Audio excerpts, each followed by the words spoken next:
여호와 하나님의 말씀이 다시 예레미야에게 임하십니다. 곧 시드기야 왕이 예레미야에게 사람을 보내서 여호와께 간구하라 하는 때였었어요. 1절 말씀입니다. 시작. 여호와께로부터 예레미야에게 말씀이 임하니라.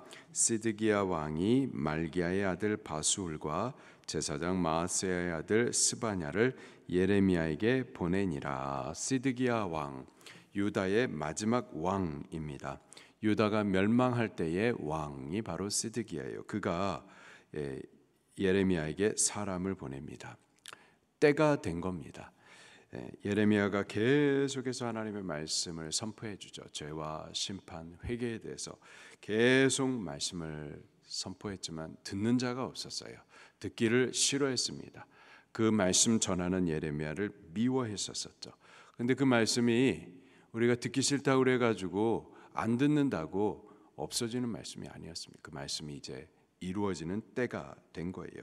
바로 그때에 시드기야가 사람을 보내서 예레미야에게 하나님 앞에 중보하여 기도해달라 부탁을 합니다. 2절입니다. 시작. 바벨론의 느부갓네살 왕이 우리를 친히 청컨대 너는 우리를 위하여 여호와께 간구하라. 여호와께서 혹시 그의 모든 기적으로 우리를 도와 행하시면 그가 우리를 떠나리라 하니. 바벨론의 느부갓네살 왕, 느부갓네살 왕이 예루살렘을 함락시켰던 그 바벨론의 왕입니다. 그가 지금 군사를 몰고 와서 우리를 치고 있으니 너 예레미야야, 너 하나님의 사람아, 하나님으로부터 참된 말씀을 받아가지고 심판을 선언해 주었었던 너 예레미야, 너 하나님하고 친하니까 하나님 앞에 올라가가지고 우리를 위하여서 간구하라. 혹 여호와께서 기적을 베풀어서 우리를 도와서 저 바벨론의 느부갓네살 왕이 군대를 몰고 왔는데 돌아가도록 그렇게 우리를 위해서 좀 간구해달라고 부탁을 합니다. 예레미야가 그 부탁의 말씀을 듣고 하나님 앞에 또 엎드려서 기도를 하죠. 바로 그때 하나님께서 주시는 말씀을 대언합니다. 뭐라고 대언하는지 3절부터 또 같이 읽겠습니다. 시작.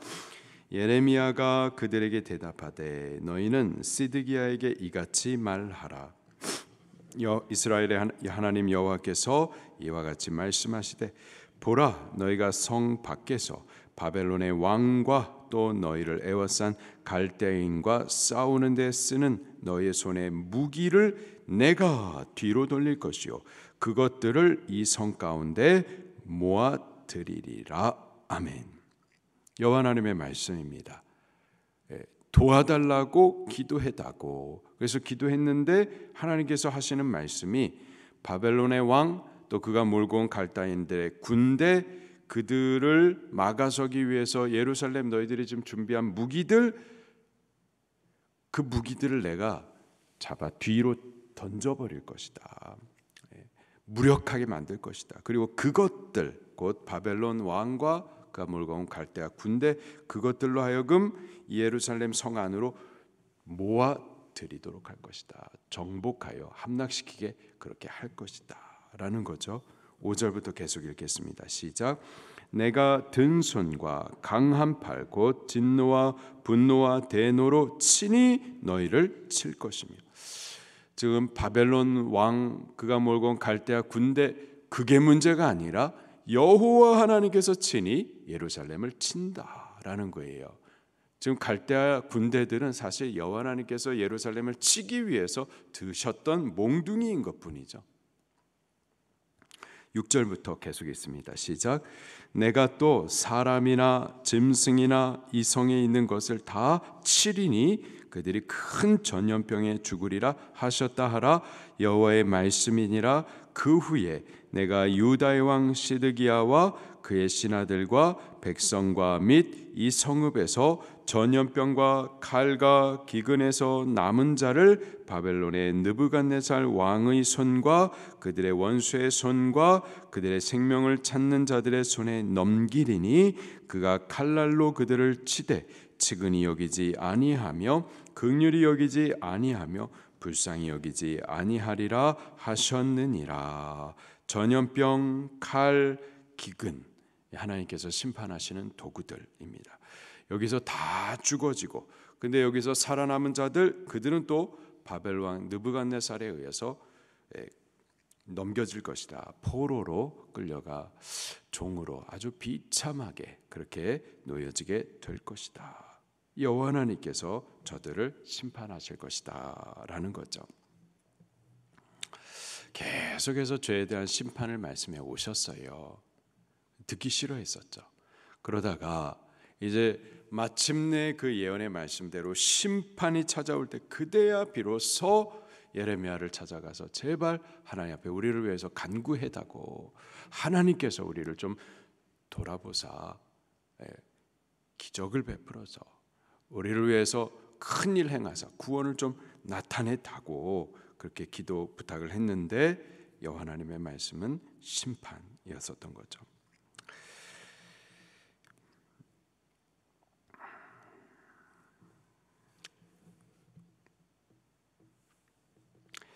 여기 시드기야가 이 환난의 때에 예레미야를 통해서 하나님 앞에 기도를 하는데요, 평소에는 그렇게 하나님의 말씀을 전해주지만은 듣기를 거부했고 또 불순종했었습니다.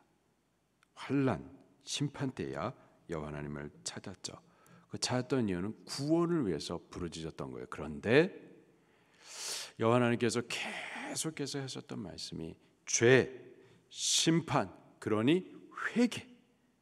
근데요, 지금 시드기야는 회개 없이 구원을 위하여서 부르짖었던 겁니다.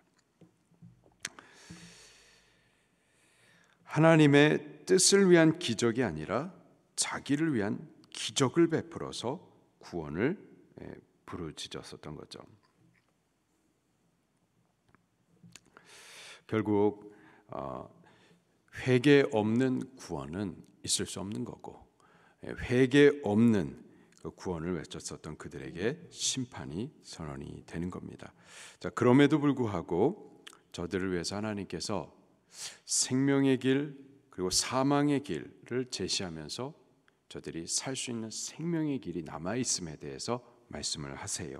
8절부터 또 10절까지 읽겠습니다. 시작.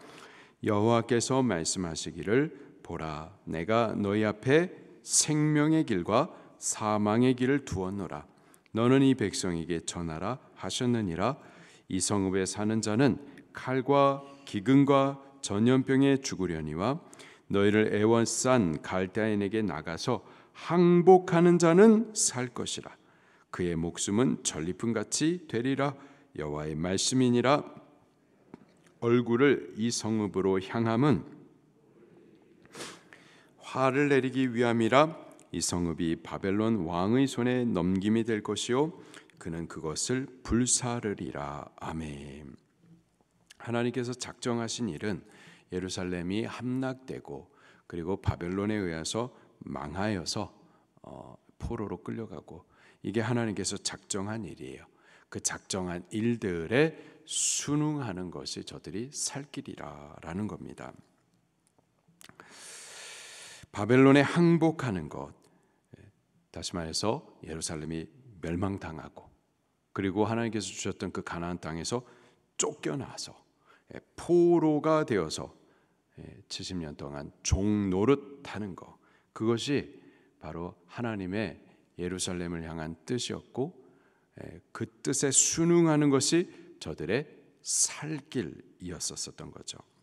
이런 멸망과 쫓겨난 포로됨의 과정을 통해서 저들이 겸손히 낮아지고, 이러한 일련의 그 죄에 대한 심판의 과정을 통해서 저들이 회개를 하게 되어지고, 또 그런 과정을 통해서 새롭게 되어지기를 하나님께서는 작정하신 거예요. 우리는 보통 범죄했어도 하나님을 찾을 때 매맞지 않기를 원해요. 실컷 범죄하고 나서 하나님을 찾을 때 회개합니다 하면서 그 회개의 기도는 제발 살려주세요.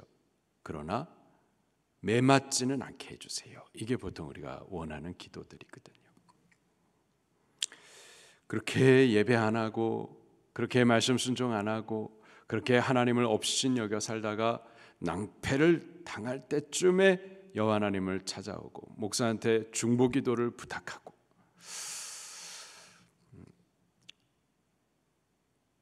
좋아요. 그런데 바라는 것은 매는 안 맞았으면 좋겠고 망하지는 않았으면 좋겠고 그냥 이대로 계속 평안히 살았으면 좋겠고, 이게 우리가 보통 바라는 거거든요. 근데 하나님이 우리를 너무나도 잘 아시는 거예요. 우리가 이러한 일련의 매맞음의 과정, 그래서 하나님 앞에 낮아지고, 그래서 철저히 하나님 앞에 엎드려지는 이런 회개의 과정 없이는 우리가 새로워지지 못할 것을 아시면, 그러면 하나님께서는 아프지만 바벨론과 같은 몽둥이를 하나님은 드실 수밖에 없는 거죠. 매를 맞아서 아프기까지 하더라도 그것을 통해서 우리가 회개할 수 있다면은 우리는 살아날 수가 있는 겁니다.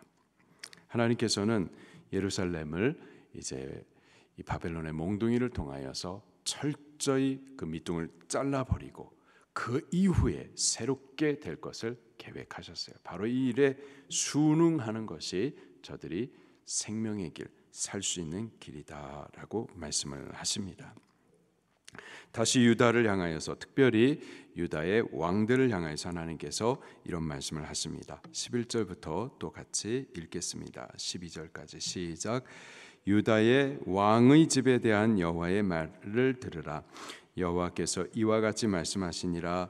다윗의 집이여, 너는 아침마다 정의롭게 판결하여 탈취당한 자를 압박자의 손에서 건지라.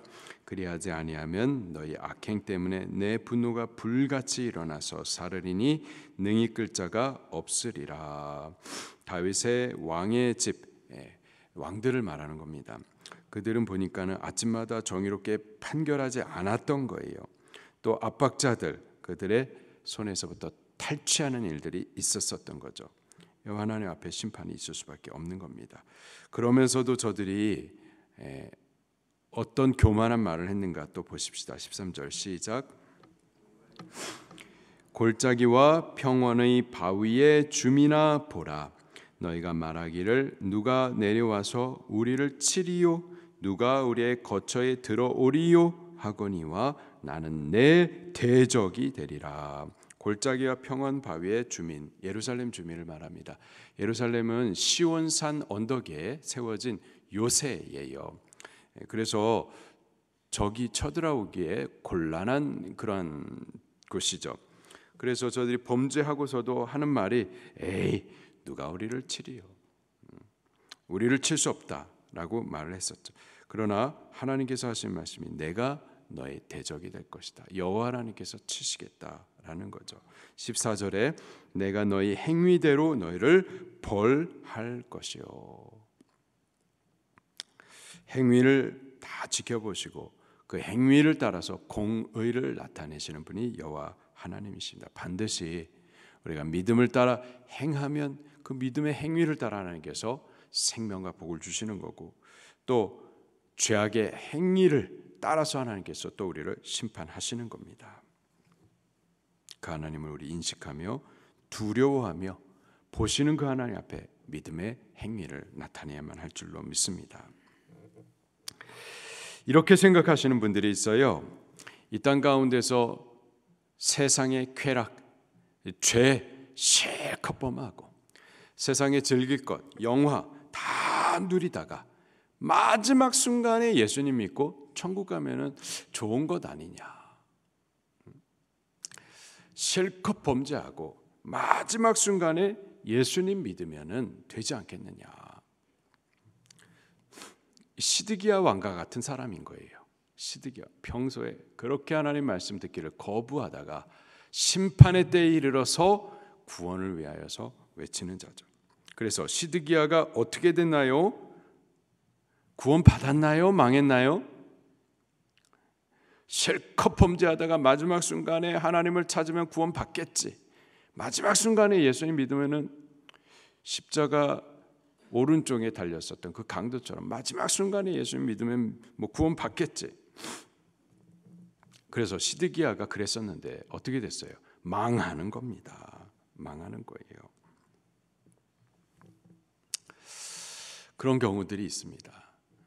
실컷 범죄하고 평생 예수님 믿기를 불순종하다가 마지막 죽음의 순간에 그제서야 막 바쁘게 복음 전해드리고 예수님 믿으라고 하고 목사님 초청해가지고 기도해달라고 복음 전해달라고 합니다. 저도 가요. 마지막 순간에 복음을 증거하고 기도해드리고 그렇게 또 돌아가시죠. 그러면 그 장례식 때 저도 말합니다. 복음을 들었고 같이 억지로 막 아멘 해가지고 아멘하고 그래서 저도 말해요.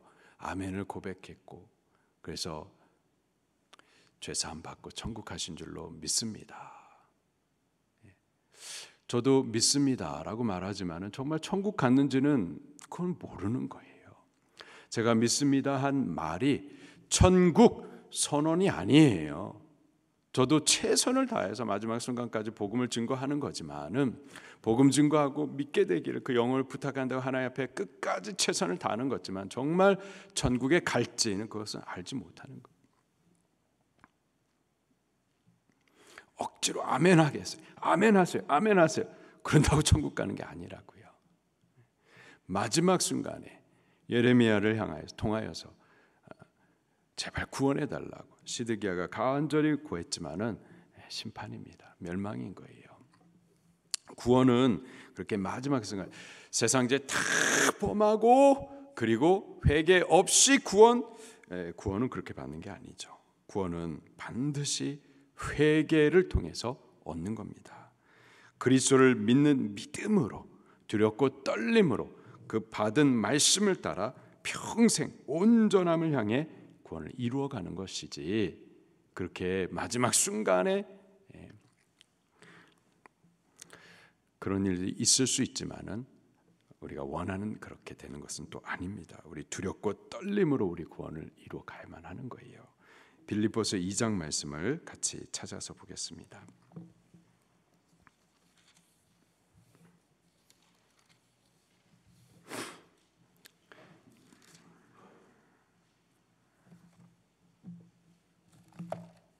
빌립보서 2장 12절 말씀입니다. 시작.